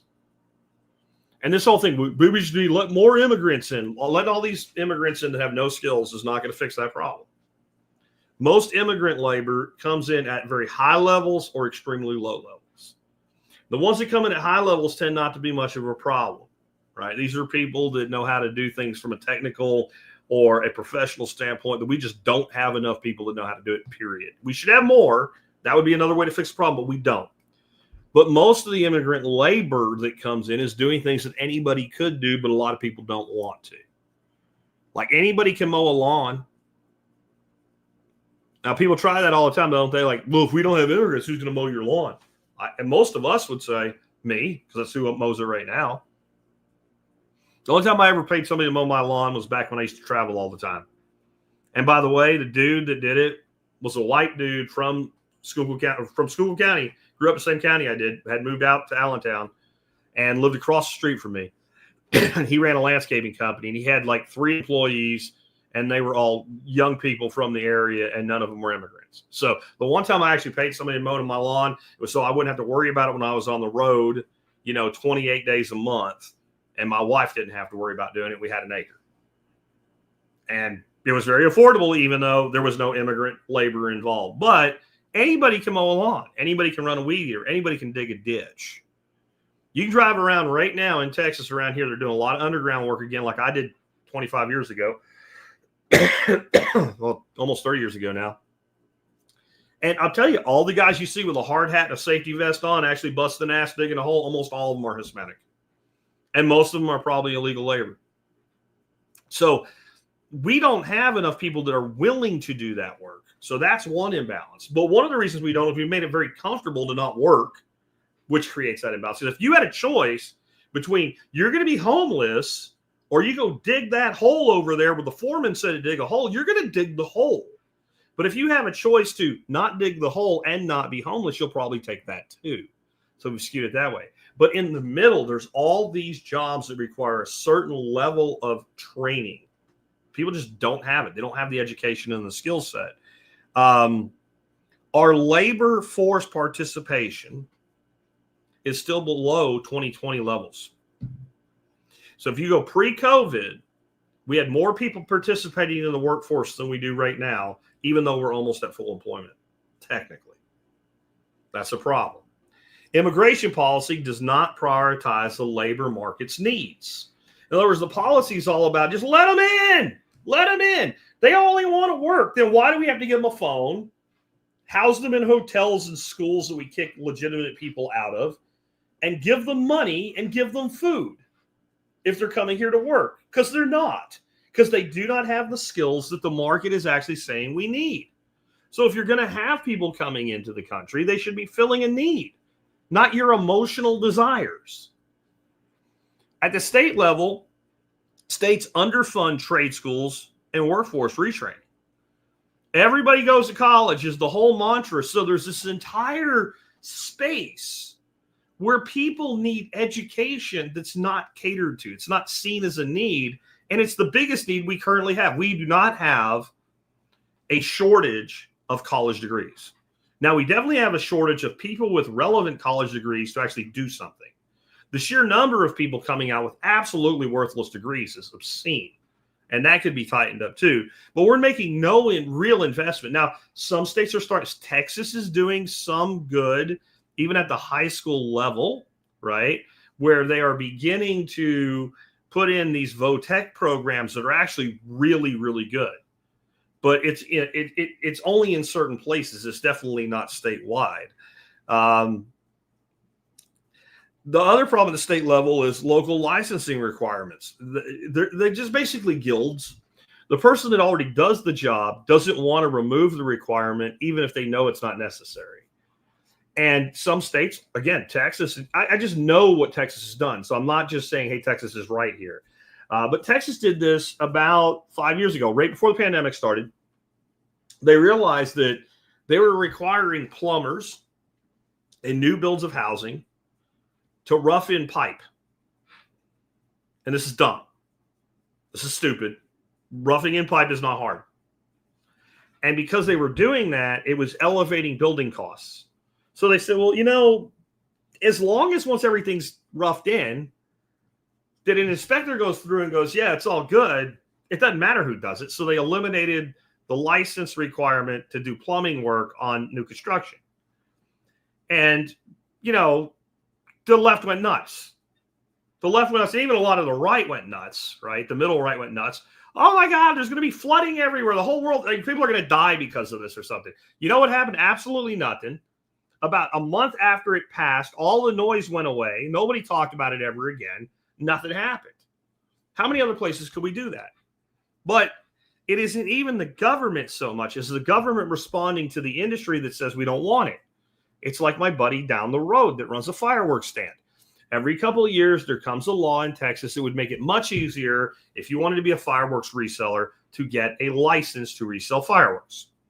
Every couple of years, the law comes up. The biggest lobby against it are all the people that already have a permit. Why? Because it would be more competition, and they don't want that.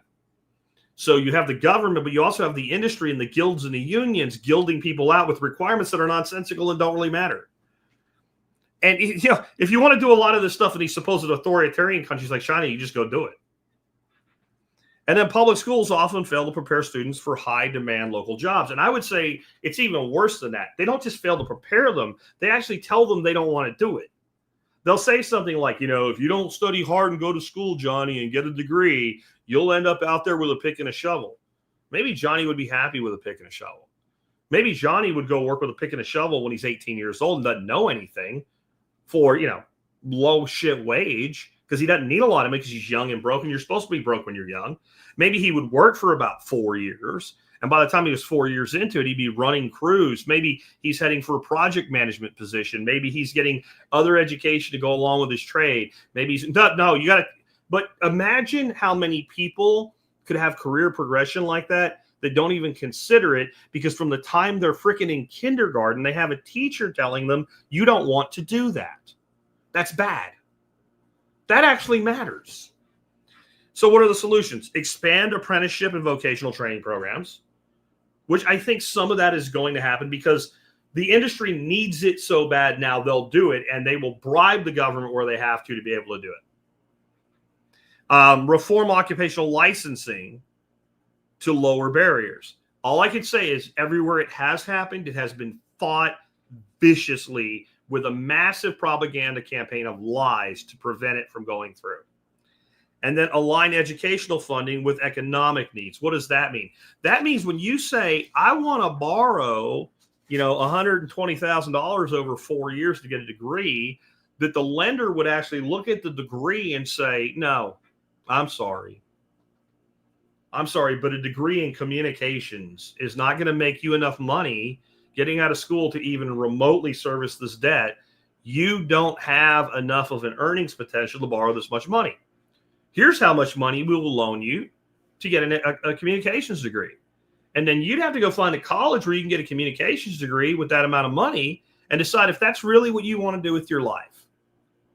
Right? Now, I got to tell you, I think the odds of that happening are much lower than upping the vocational, the VOTEC, the apprenticeship programs, all of those things I think are more likely than that happening. The colleges are going to fight this until their back is broken. They're going to have a broken back. Trump's going to actually have to do what he said he was going to do, and now he's not talking about it anymore at all. What we need is a national college that anybody can attend online for free. We should have that.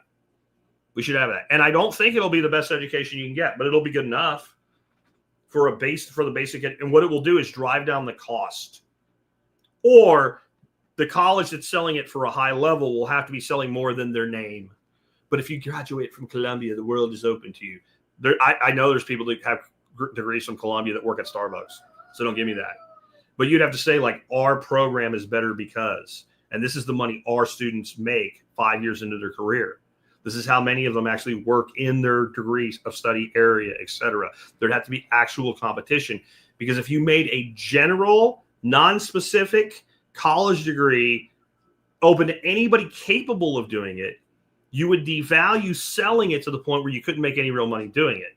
You'd have to do something more to earn the money and the lack of flexibility. If you give me the ability to pursue a degree online for little to no money, and I don't even care, let's say it had tuition, $1,000 a year. That's more than enough to run the website that runs the educational platform. It'd be a net positive to the government. It's a good deal. And you can even do it like a pay-go financing, right? You can pay $1,000 a year up front, or you pay $100 a month. If you want to pay $100 a month for something, you don't want it.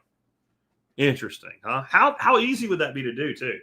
And, like, you don't need 10,000 degrees, like 50 fields of study, generalized degrees, you know, and maybe some of them are preparatory, that like your last 2 years of degrees, you're going to need a facility that has a lab. So you can take your associate degree from this program and go apply to transfer into it. They won't accept you. They will when it's all they have, because they already have an enrollment cliff hitting them right the fuck now between the eyes. But that's why they won't give an inch until their back has to be broken. It has to be brutally broken. The educational institution, higher learning, university level education system needs to be broken, like breaking the back of a union. In fact, it's harder. They're more ingrained. They're more entrenched. They have more power. They have more control. But they have to be destroyed to be rebuilt. They cannot be rehabilitated, because they're all scrambling now for whatever's left, because the total number of students enrolling is going down. Not because less kids want to go to college as a percentage of graduates, because less kids are graduating high school. Not because less kids are getting through high school, because less kids are starting high school, because people are having less babies. That's why the globalists want so much immigration. They want to backfill the number of kids we're not having. Hillary Clinton just said it live in an interview. The truth came out. Every once in a while it does. Whoops, I said the quiet part out loud. We don't need to worry about Americans having babies. That's what immigrants are for. That's paraphrasing, but it's literally what she said. And I mean, like 2 days ago, not like 20 years ago, we dug some shit up. Like, that just happened. This is how these people think. We can backfill it. What can you do, though? Learn high-value, low-credential skills that are in demand. There's a lot of things you can learn how to do that have no credential requirement whatsoever. And all the person that hires you wants to know, whether it's an individual or a company, is, can you do it? And when it's a skill, it's a hard skill that you can demonstrate you can do, then your job interview should be, here, I made this. If you don't believe I made this, I'll make one in front of you. This is my welding. This is your shop. Move. What do you need to put together, and what kind of weld do you want on it? Hood's up. Is that good enough? Yes or no? Because I got another place to go interview with. I'm looking for a job now. Like, there's a lot of stuff like that. And there's a lot of stuff that has credentials, but they're pretty low-hanging credentials. Some sort of tech certification you can get in a couple, 3 months for a couple $1,000s. And maybe you don't even really need it to do the job, but you need it to get the job. Those are the things to be targeting right now.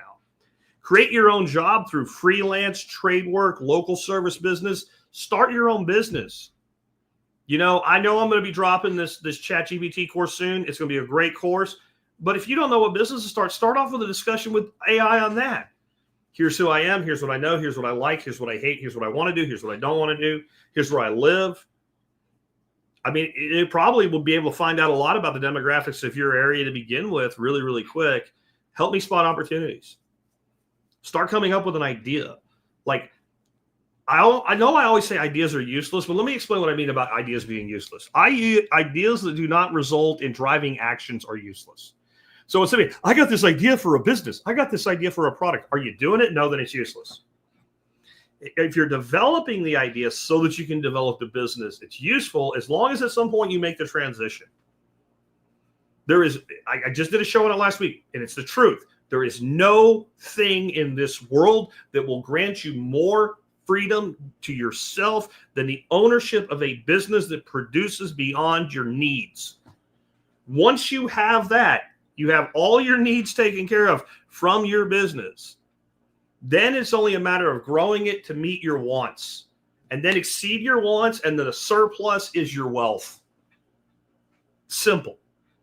And it's not as hard as you've been led to believe. And yes, you can do it. And every second you spend telling me or yourself in your head that you can't is 1 second of your dash gone forever that you'll never get back, that you've wasted on bullshit because somebody told you you couldn't and you believe them, even if that somebody was yourself. That's the number one thing you can do. And stop waiting for career tracks. Like, there's people like, oh, I want to do this or I want to do that. Great. And if you get an opportunity to do that, that's fine. But right now, do what pays money. There's a lot of shit I did in my life. I'm glad I did. Some of it I wish I didn't have to. All of it led me to where I am, though.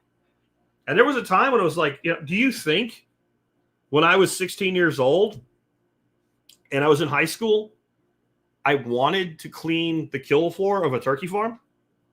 Do you think I was like, that's a career? No, but you know what I thought? Look at all these losers that I'm in school with, and none of them will do it. And they pay like more money than a lot of grown-ass men make working full-time jobs for seasonal work because nobody wants to do it. So I can have that money if I go do it. Plus now I'll have some of that experience they're always telling me I need when I apply for jobs. So I went and did it for a few months. And the only reason it was a few months is that's how long the job lasted. Now, they actually offered me a full-time job at the end of that. And I'm like, I would have to drop out of school. And they were like, okay. Oh, no. But I mean, that quickly, if I wanted to, I could have had, and there were a lot of grown-ass men that worked at that place because you went and did it. So if there's something that pays the bills now, by all means do it. Instead of waiting for the thing that is directly in your career path. But while you're doing it, look for the thing in your career path. You'll find it faster. You'll be motivated. You won't make as many excuses. And you'll be motivated. See, it's a motivation sandwich. You'll be motivated because you'll want something better, right? You won't make excuses because you're too busy working. And you'll be motivated because you'll start to hate what you're doing because it's not really what you want to do. So every day you go to work, you'll be more motivated to look for the thing you really want because you don't want to be where you are. Or you'll find a way to make that path work and make it into something you want. Either way, you win. The last one, the housing affordability crisis. And this is real, but I have mixed feelings on this. And I get a lot of pushback when I push back on this whole bullshit about I'll never own a house. It was easy for boomers in 1985. Yeah, it was easy for boomers in 1985 with a 12.9% interest rate. Really?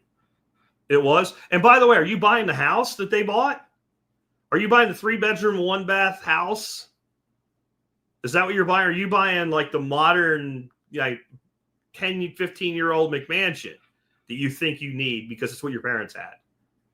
I know not everybody's doing that, but a hell of a lot of you are. I do think we come down on young people too much with, if you can't afford a house and you're eating avocado toast from Starbucks, you're wrong. Here's the thing. What they'll say is, if I stop eating avocado toast from Starbucks, I still can't afford a house. And they are right. If that is the only change that they make, they can't buy a house. But they still should make that change because that is a true luxury. And by the way, you could make your own avocado toast at home for about 1/5 of the cost. And you can make your coffee for about 1/10 of the cost, and both of them can be better. So you don't actually have to give anything up except standing in line at Starbucks because I don't know why you like that, but you do. But when we typecast these young people that way, we're not helping them because that's all they hear from Gen Xers and boomers, right? That's all they think, that we think that if you just did that, you'd know. There's a lot of things, but that's the extreme, and that's why it gets pointed out. But here's our problems and why we have this problem in the first place. Federal incentives boost demand without increasing supply. So the government, like I said, especially under Bush II, but this really began under Reagan, did everything it could to broaden the FHA loan programs and to broaden other programs so you could afford to buy a house. It did almost nothing to increase the housing supply. Here's the thing. If you incentivize building and construction of housing, if you loosen up the regulations, so there's just more houses, prices will go down. That's how it works, supply and demand. Increase the supply, you will reduce the demand curve. And you wouldn't have to subsidize everything, which only increases demand. and does nothing for supply. Okay? Mortgage policies inflate prices through subsidized credit. In other words, when we had 3% interest rates and everybody thought that was great, that's why you're looking at a house right now going, how is this house $400,000? That's how it got there. And the guy is holding strong on his price because he wants what he put into it. And when people stop getting what they put into it, what do we have? We have a real estate crash. Nobody wants that. But I'm going to tell you, we need a big, fat, effing real estate crash to fix this problem because the properties are overvalued. The only way you can fix this problem right now without a crash, you have to have some level of pullback, some expansion of the supply, and a flat real estate market for about 10 years to let things rebalance. And then it won't even be fixed. It just won't hurt so bad. But if we don't increase the supply, we're not going to get anywhere. We have more people, you got to have more houses. You just said the population is in decline. Not yet. We still have a lot, because people are living longer and older, there's still a lot more people than there were 20 years ago. And then we had this massive amount of inflation of immigration over 20 years. We brought all these people. This is another thing, man. We brought all these people in. Let's not even debate whether they should have been allowed in or not. When we let, under Biden over 4 years, over 20 million people into this country, and that's the real number. It's about 20 million people. How many more power plants did we build? Almost none. You think 20 million people might need some power? Do we build enough housing? Even if you divide it by 4 and say it's 5 million people, a families of 4 on average, which it isn't, but let's just say it is, to house 5 million new households? No, that's a problem. You see how that works? See, these things are so simple to understand, but they're difficult to fix. And this is a big part of the mortgage policies and making it easier to buy a house, but not making it easier to build houses or produce houses. And we'll get to the local people too, but if you right now wanted to really solve this problem, you would make it so easy for someone to say, I'm doing a tiny house development. And it's not even tiny, small. We're going to put in a bunch of houses. They're all going to be about 700 square foot. There's going to be 3 different floor plans. Pick your colors, and it's going to be cheap. And they are marketed as starter homes. They're all 1 bedroom. Maybe you got a bedroom. You got like a little area that could be a second bedroom for like a single, a family with 1 child. Or it would make a good office for somebody like me. You'd sell the hell out of them. That would get people in at an entry-level house. They would build up equity, and they could do that in their 20s. And that meant by the time they're like 30 to 35, they would be able to move into a more typical single-family home.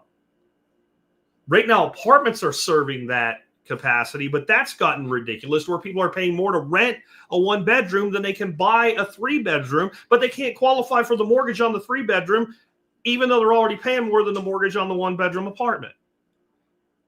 This, again, it's all gilding. It's all, you think the people that run the apartment complexes of the world, the giant property management companies that tend to own properties with 100 to 500 units, do you think they want what I just said? And who do you think has more money to lobby the government? People that want to build houses or people that already manage multi-tenant housing? And the government's very responsive to lobbying. More than voting. Way more than voting. And national building standards add a lot of cost and complexity. But the national standards are nothing compared to the local and state standards. Zoning laws restrict multifamily and affordable housing, right? And if you want to build an apartment complex for low-income people with government subsidy, a lot of these places just let you go nuts. But if you want to build something really nice without going completely upscale, that's what's hard. The middle-income property is hard.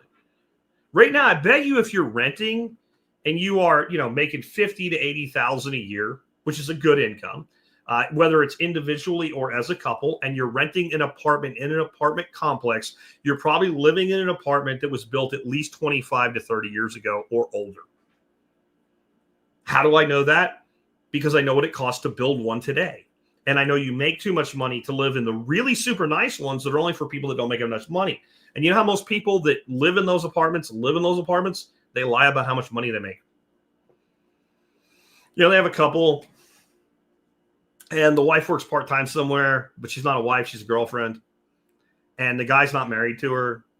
And she has a kid and might even be his kid. He pays child support, but he's not there as a tenant. And she goes in and applies for the apartment and she puts down just her income. And maybe if it's a little too much, she just takes a little bit off and underreports it and they let her move in. And then dude moves in and then that's what's going on there all the time. Do you think those people want to do that? No, they feel like this is the only way we can make things work. That's how a lot of this stuff works, which makes weaker family units because people defer marriage so that they can play that game and a lot of other games like Medicaid, etc.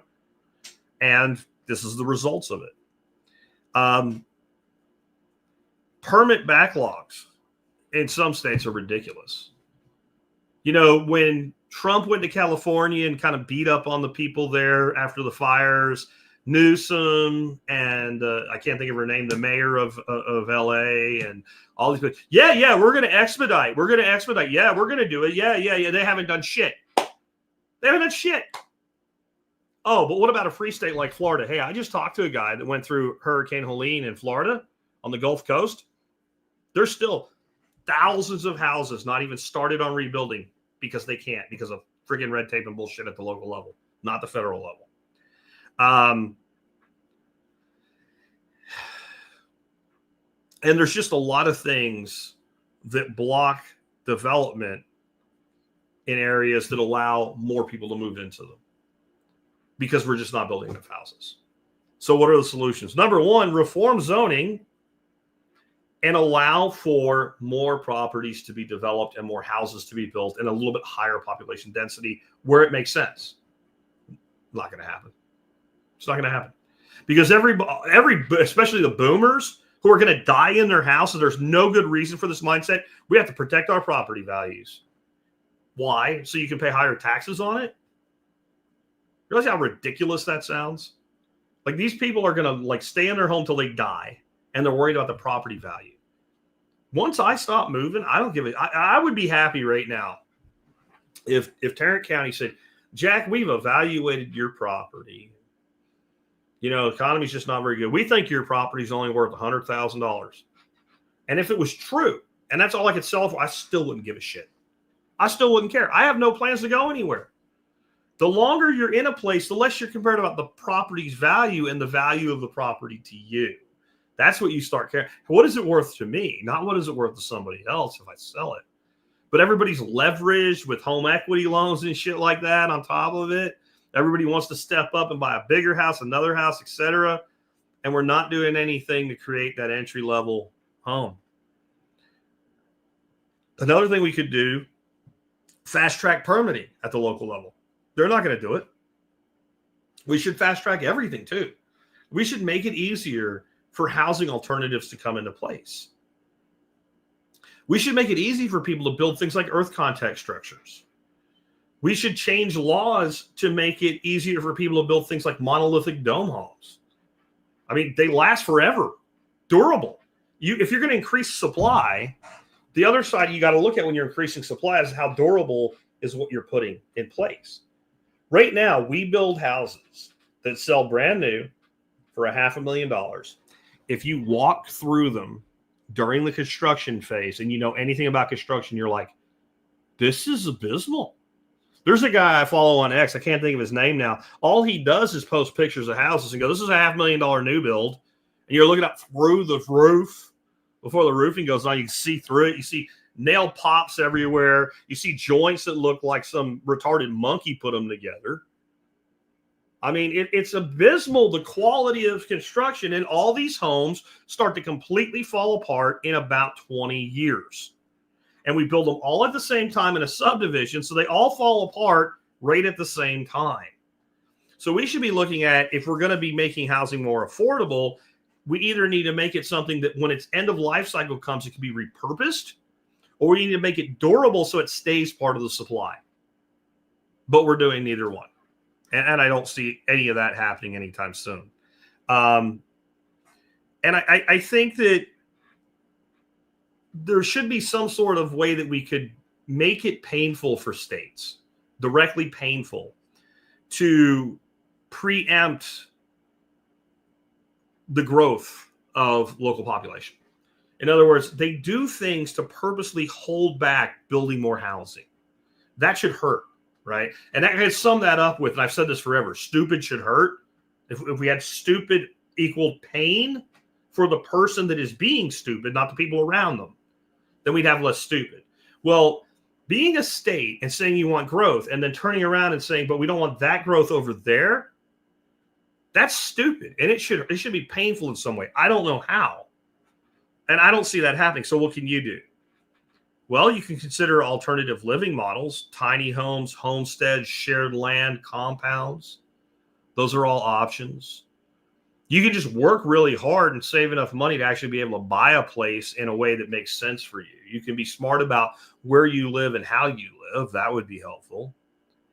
You can also build equity through unconventional routes, like rehabbing properties, so that you, or even flipping raw land. Like, let's say you go the RV route. First thing you do to improve a property is you bring power to it. Now your RV can set up. Maybe you put in a place for your RV that's nice and comfortable, and then you work on the land. And when you get the land to a point where it's a really good site to build, you flip the land and go do it again. And you do that enough times, you develop enough of a track record and credit and income and money and capital reserve that you can go buy a piece of property. Or you might find that you actually like doing it that way, or you might actually take that approach and then slowly build your own home. Well, Jack, what about all this bullshit you said about regulations? Pick the right place. Be smart about where you go. Hedge against housing inflation.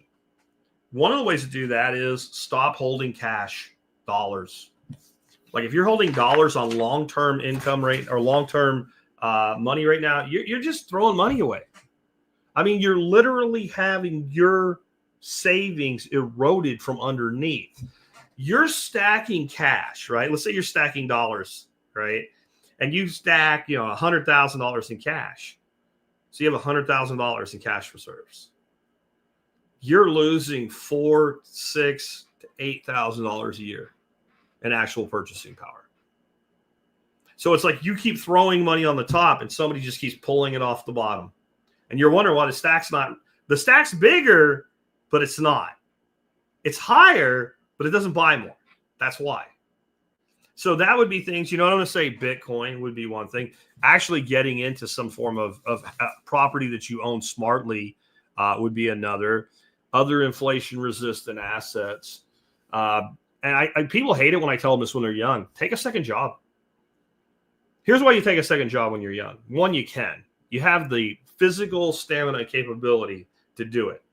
But two, if you're working a job right now and you're paying all your bills, even if you're ending up with almost nothing left, right? But you are able to afford all your bills on one job, how much of your second income can you save? The answer would be all of it. That takes discipline and it takes long-term thinking. But you can save up a lot of money in 3 to 5 years that way. 3 to 5 years. Yes. Yes. When I tell people say to me, well, how old were you when you bought your first house? 26. 26. Well, it must be nice. Well, you'll never have one. That's what must be nice. That's poison to your future. But what they don't know is that I was working at least 2 jobs almost the entire time between when I got out of the Army and came here I was 21 years old, till I was 26 and bought a house. It was almost the entire period that I had part-time gigs, second gigs, etc. That's how I did it. Now, here's the other thing that happens when you take a second job. All the stuff you do to waste your money, you don't have time to do anymore. Because I've had this discussion with people on social media, and you hear these young people, well, that's just great. I'll never see my friends. I'll never have any fun. Well, never's a big word, little man. It really is. Never is an awful big word. It's not never. It is less. You will see your friends less. Many of them who are often broke like you and reinforcing your bullshit in your head with how broke you are and how you're not going to get anywhere and how it's somebody else's fault. So that's not good. That's one thing. But your fun usually involves spending money, right? And so you'll spend less money and then you'll have I'm not going to tell y'all what Jim just or Mick said. That's pretty funny. Yeah, that is. I'll tell you, Eeyore voice. It is the Eeyore voice, right? I'll never have any fun. I'll never see my friends. Yeah, Jim says you make new friends at work. You know what kind of friends you make at work? People that are at least a little bit productive, especially second jobs. Second jobs tend to have people who are working second jobs, so they're motivated like you. You make more friends. You make more contacts. You find more opportunities. Hey, I've hired people at bars, and they usually weren't the people drinking. You know, I've hired people that were working at bars. You know why? It's Friday night. It's 9 o'clock. You could be on my side of the bar, but you're on that side of the bar. You're working. You're hustling. I've hired people at restaurants waiting on tables. Look, the person just working their ass off, and they end up being your server. You're like, hey, you've been here a long time? Yeah. Do you like it? Yeah. Do you work all the time? I work part-time. I'm doing this or whatever. Really? We've hired people like that. I have, partners have, because motivation is way more. I can teach you anything you need to know to do most jobs. And we're not talking about hiring somebody to be a neurosurgeon, right? Or a high-level computer programmer or something. Most jobs, what you need to know is not that hard to learn. Most jobs can be taught to a person who's never seen it before if they have an IQ of 100 or greater and they're motivated in 2 weeks. But you know what you can't teach in 2 weeks? How to make an unmotivated motherfucker motivated. That I cannot give you. Knowledge, and I can give you most jobs I've ever hired people into. We literally had an employee handbook that was 90% of what you needed to know. Here, do this shit and you won't get fired. But no. So there's a lot of opportunity here, guys. I didn't want today's show to be a downer. But what it means to you going forward is pretty simple. Number one, you can't wait for top-down fixes. The reason we went through a show that ended up this long to go through all these things the government could do to fix it was because I knew that, about 6 bullet points each problem, 3 federal, 3 local, that you would go, yeah, they're not going to fix that. Yeah, they're not. I wanted you to think that way. Because you can't wait for it to be fixed. Anything that gets better, if you're in motion, gets a magnified level of better for you. In other words, yes, a rising tide floats all boats, but if you get your boat out of the harbor, you can follow the tide out to sea, while everybody else is just getting detached from the freaking dock. Local and personal action will beat national promises every time. Think about the fact that we have had roaring economies and a shitload of people that did terrible in them. And we have had terrible economies and a shitload of people that did well in them. That tells you right there that the economy in of itself is not the end all be all. Yes, things get easier when the economy's better, but easier is like a factor, right? So if it gets 2 times easier and you're extending an effort of 2, that's a 4. If you're extending an effort of 0 and it gets 2 times easier, that's a result of a 0. If you're extending an effort as a 1 and it gets 2 times easier, that's a result of a 2. Right? It's pretty simple. And if you're extending an effort of a 5 and it gets 2 times easier, it's a 10. And there's no way around that. There's no way that you can ever change that reality. That's why at times when I am told that I was lucky you were around back then because things were really great, you don't know, you weren't here. You were still shitting your pants or weren't born yet. And it wasn't as easy as you think. Nostalgia is blind, man. Nostalgia is not even looking through rose-colored glasses. It's like dog shit colored glasses. Like, especially a nostalgia for a time you never existed in. I always try to be careful of that, not thinking life was so great in the 50s and 60s. I knew I wasn't even born yet. It might have been better than the 90s when I was coming up, but how much better? I don't know. I know that people were dead broke in the 60s. They were dead broke in the 50s. They were dead broke in the 40s. They were dead broke in the 70s. They were dead broke in the 80s, the 90s, the 2000s. And there were people that did very well in all those times as well. The individual action is what's most important. Build resilience now. It's the only real hedge. You are your own hedge. You are your only real hedge. If you had everything I have right now, you were my age, my relative level of health, you owned a home similar to mine, you had the same amount of investments in Bitcoin that I do, and etc., you'd probably be okay for the rest of your life. Probably. I don't know, you could screw it up. But sooner or later, something will come along and require adjustment. And if I make a better adjustment than you, even if we start in the same place this late in the game, I'll still leap ahead of you. Think about how many I've adjusted this show. We've been doing the show 17 years. Next month, we're 1 month away today from our 17th birthday. So 17 years been doing the show. I've made significant major adaptations and adjustment to the show, its revenue model over the year, because it's not static. What do I always say? Right? Preparedness, self-sufficiency, lifestyle, none of it's static. It's a sliding scale. You increase it or life pushes you backwards. So you have to think that way. I am my own hedge. Is Bitcoin a hedge against financial inflation? Yes. But who buys the Bitcoin? Who doesn't sell the Bitcoin just because it went up? Who doesn't sell it just because it went down?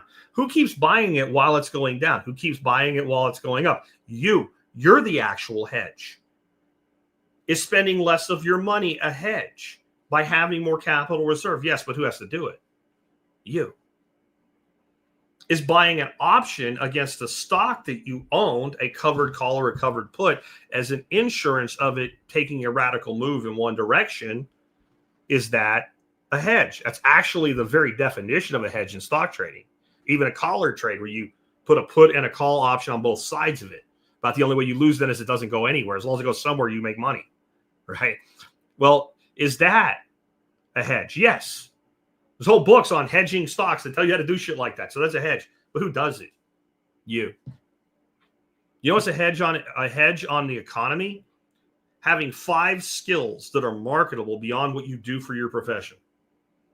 If you know how to frame houses, you can probably find a job somewhere. And if you can't find a job framing houses, you can probably find a job repairing roofs. And if you can't do that, you can probably find a job welding. Now, those are all significant workman, blue-collar trades. And maybe they all shouldn't be that.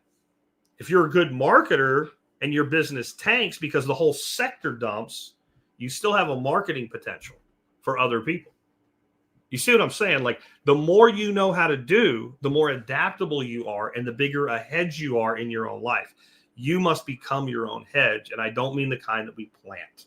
I mean the kind that we actually grow. We have to grow ourselves as a hedge, not plant ourselves as a hedge. Real quick, if you want to know more about how to do all of these things, then consider, if you have not already done so, picking up my book, Laws of Life, Ditch the System, Design Your Life. We have done really well with this book. Over the past week, we sold well into the thousands of copies, thanks to you guys. Many of you have bought them for yourself and for your friends and family. I would like to now at this time say there's enough of them out there. We've read enough. Please consider doing a review for me. I've also had some people feedback on typesetting issues. I know. I have somebody I'm working on fixing that with. It was either get the damn book out or keep delaying it. And I practice what I preach. Get the book out. There's a typo in it. I honestly don't give a shit. I mean, as we fix the typesetting, we'll try to fix that wherein as we can. But I think I wrote in the book, somewhere in the book, I'm pretty sure if you read the whole book, there'll be a part about, I'm sure there'll be some typos. And when you see somebody complain about it, point out this part where I said it's less important than taking the content of the book for what it is. Lion's Den says the first 4 chapters are phenomenal, still cracking at it. Thanks for reading it, man. And I would also say, like, a lot of you guys are doing things for me, like posting pictures of the book. Joel Riles posted a picture of one of his dogs. Somebody did it with their kids, saying, I'm going to make sure all the kids get a copy. Guys, I can't tell you how much that helps me. It really does. I've never actually had people get behind me this hard on something before. So if you can do stuff like that, that would be great. I don't care if you have 50 people that follow you on Facebook or Twitter or whatever. It still matters. It still helps. And if I see it, I'm going to share it. Every time I see one, I'm like, share. So help me, help you, help me, right? But do consider getting a copy of the book. That's all I got for you guys today. I'll catch you tomorrow with another episode. We'll try to go to something that's more like a homestead topic or something like that tomorrow. It's been a while since we did that. But this is just where my head is right now, so that's why we've been doing it.